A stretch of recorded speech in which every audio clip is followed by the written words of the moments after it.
Assalamualaikum warahmatullahi wabarakatuh. Ya, halo semuanya. Kali ini masih di bab integral mengenai teknik integrasi.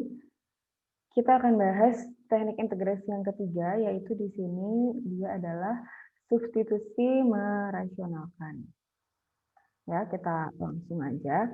Jadi, dalam substitusi merasionalkan, kita akan bertemu dengan yang namanya integralnya dalam bentuk akar gitu. Jadi ada bentuk akar dalam integralnya. Ini bentuk umumnya, akar dari AX plus B, akar pangkat N dari AX plus B pangkat M. Nah ini ya, akan diubah jadi bentuknya, supaya nggak ada akarnya lagi gitu ya, maksudnya supaya bisa diintegralin, bentuk umum ini akan diubah menjadi AX plus B sama dengan U pangkat N. Jadi yang diubah AX plus B-nya ya, jadi U pangkat N. Kita lihat ya langsung ke contoh soalnya. Jadi M-nya di sini diabaikan. Bukan diabaikan sih, intinya nggak ikut diubah gitu. Nah ini contohnya.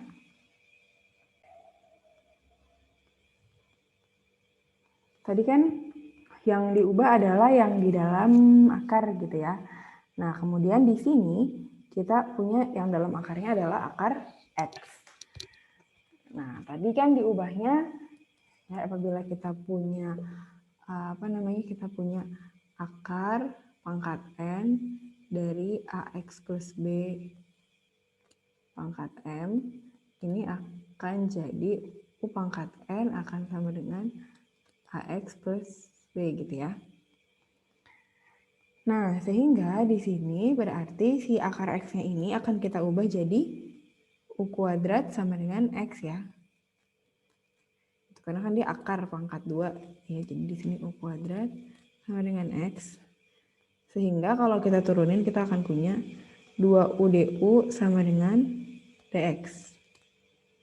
Ya.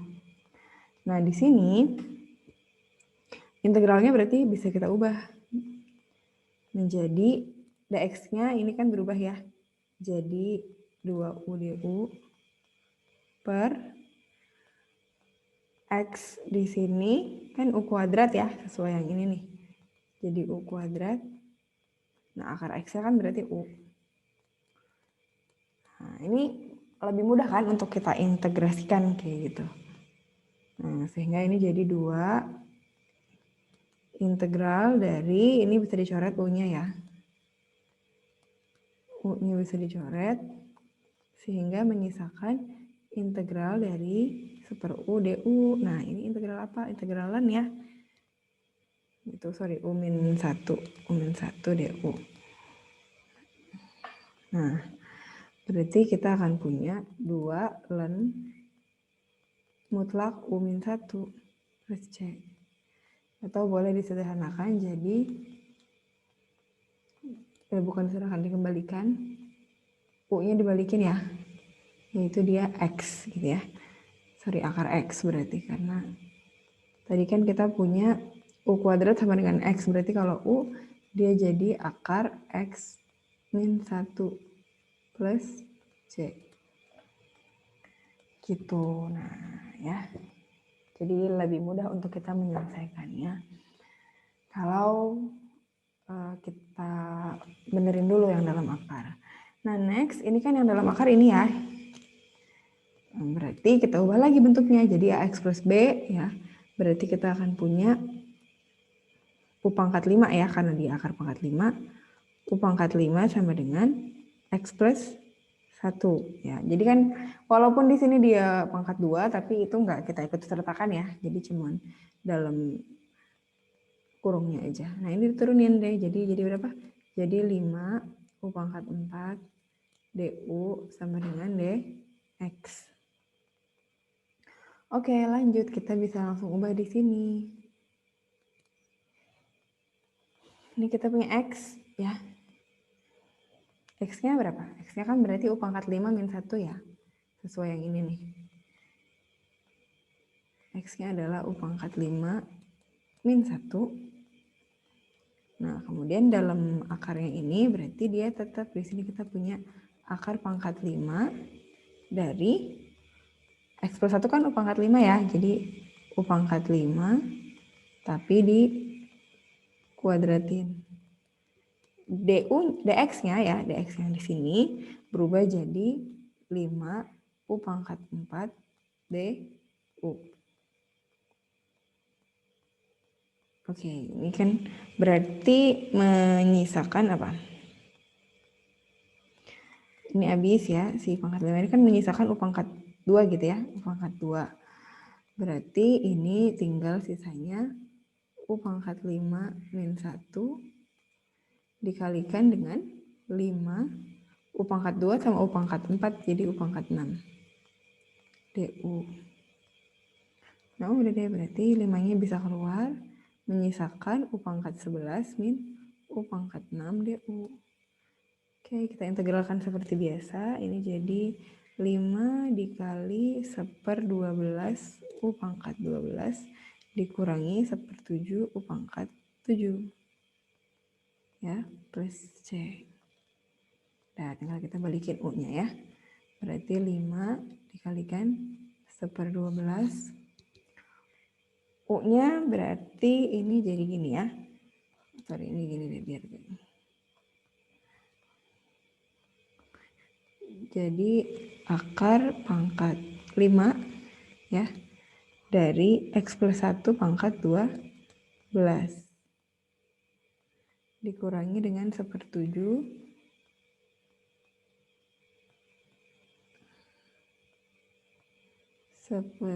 ini dikurangi, maksud saya dikurangi 1/7 akar pangkat 5 X plus 1 pangkat 7 ya gitu plus C. Oke. Nah ini mudah-mudahan bisa dimengerti. Nah ini ya versi rapihnya nih ya. Oke, nah berikutnya gimana, ini ada bentuk khusus ya, jadi ada beberapa bentuk umum. Bentuk umumnya ada 3, yaitu A kuadrat dan X kuadrat, kemudian akar dari A kuadrat plus X kuadrat, dan akar dari X kuadrat min A kuadrat.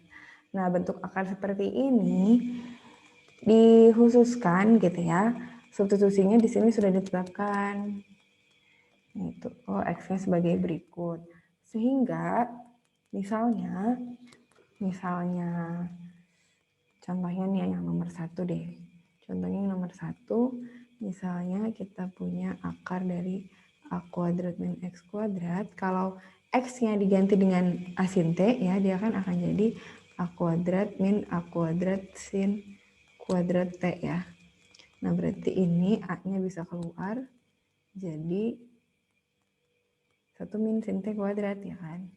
1 min sin kuadrat T. Nah ini kan jadi A akar dari cos kuadrat T ya. Sehingga menyisakan A cos T gitu. Jadi intinya sih berarti si bentuk A kuadrat min X kuadrat ini apabila kita substitusi dengan A sama dengan sin T akan menyisakan A cos T. Itu. Dan untuk nomor 2 sama 3 juga sama. Yang A kuadrat plus X kuadrat jadi A tangan T gitu ya. Ini nanti kalau dijabarin kayak gini akan keluar hasil akhirnya A sekan T. Kemudian akar X kuadrat min A kuadrat, X-nya diganti dengan A sekan T. Nah ini tadi hasil akhirnya. Dia akan menunjukkan kalau A kuadrat min X kuadrat dia jadi A cos T gitu ya. Kalau A kuadrat plus X kuadrat, kalau X-nya diganti A tangan T, dia akan jadi A sekan T. Dan yang terakhir, akar X kuadrat min A kuadrat, kalau X-nya diganti A sekan T, dia akan jadi plus minus A tangan T. Dia akan positif ketika 0, T-nya di antara 0 sampai pi per 2, dan akan negatif apabila T-nya dari pi per 2 sampai pi ya untuk yang tangan ini. Nah, ini ya tadi ringkasannya. Jadi bentuk umumnya apa, substitusinya apa, dan hasil akhirnya apa.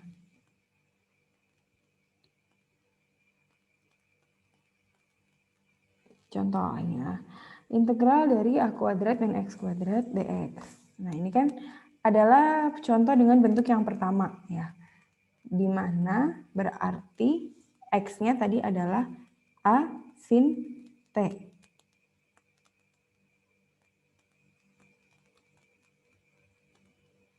Nah, kalau a-nya sin t berarti dx-nya adalah a cos t dt ya. A cos t dt. Nah, ini kita akan coba menyelesaikan. Ya, kita ganti. Tadi kan pertama-tama si bentuk akar a kuadrat min x kuadrat ini kan tadi jelas ya bahwa dia kalau x-nya adalah a sin t, dia berubahnya jadi a cos t, ya kan? Di slide sebelumnya. Berarti ini langsung aja kita ubah jadi a cos t. Kemudian kita punya si dx. Nah, dx tadi kan jadi a cos t dt ya. Berarti ada kita tulis juga dx-nya berubah jadi a cos t dt. Nah, sehingga ini kan jadi a kuadrat cos kuadrat t dt. Ya. Nah, supaya bisa, ini karena kita ketemu sama cos kuadrat, sesuai dengan integral trigonometri, kalau kita ketemu fungsi cos genap, kita akan menggunakan identitas dari cos 2t ya. Jadi cos kuadrat t sama dengan setengah plus setengah cos 2t kan. Ya. Ini akan kita keluarkan konstanta a-nya. Dan cos kuadratnya berubah jadi setengah plus setengah cos 2t dt. Oke. Udah, langsung kita integralin. Ini akan jadi a kuadrat dikalikan dengan setengah t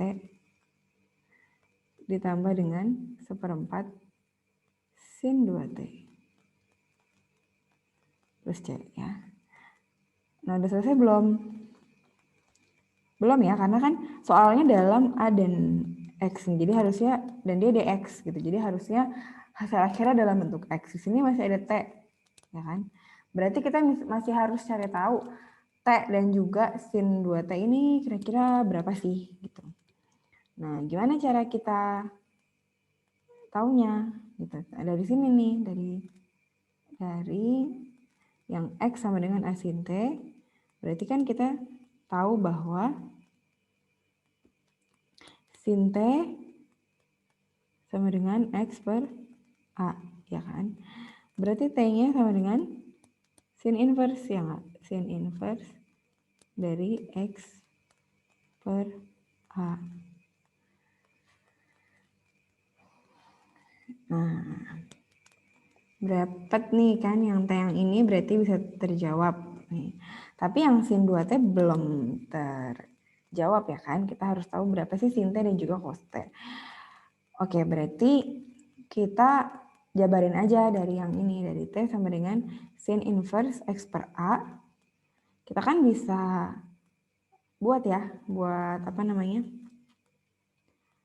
Buat segitiganya.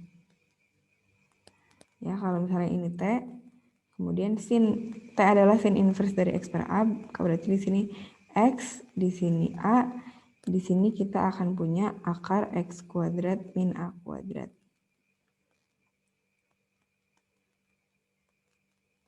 Kan? Berarti kita akan punya sin inverse dari X per A adalah T. Kemudian kita akan punya cos inverse dari cos inverse berarti samping per miring. Samping per miring berarti akar X kuadrat min A kuadrat per A sama dengan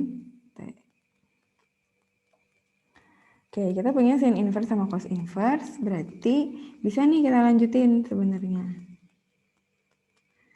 Ya, ini berarti kan kalau saya jabarin ini jadi A kuadrat, setengah T-nya tadi kan udah ketahuan ya, setengah sin inverse X per A ditambah seperempat seperempat dikali 2 sin T cos T ya, jadi sin 2T-nya saya pecah. Jadi tinggal 2. Nah, sin T sama cos T kan kita tahu nih sin inverse. Ya, kita tahu sin inverse-nya.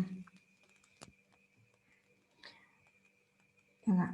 Nah, kita juga tahu T-nya itu adalah sin inverse dari X per A. Berarti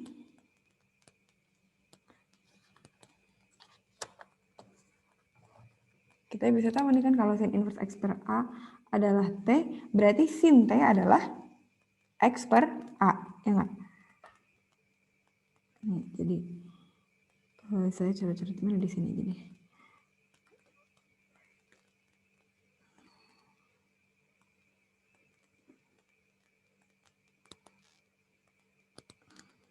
Dari sini deh. Nah, sin inverse X per A sama dengan T berarti kita tahu sin T adalah X per A. Dan dari sini kita tahu cos T adalah ini, akar X kuadrat min A kuadrat per A. Kan tinggal dibalik ya? Ya nggak? Kalau sin 30 adalah setengah, berarti sin inverse setengah adalah 30 gitu kan? Nah, makanya hal ini juga berlaku kan untuk ini. Jadi kita tahu nih sin T sama cos T-nya berapa. Berarti tinggal dimasukin aja. Hasil akhirnya di sini adalah A kuadrat ya dikalikan dengan setengah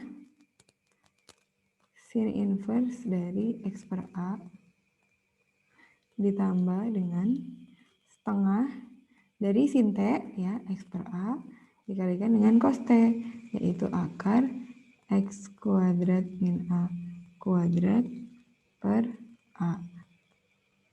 Jangan lupa plus C. Nah, selesai.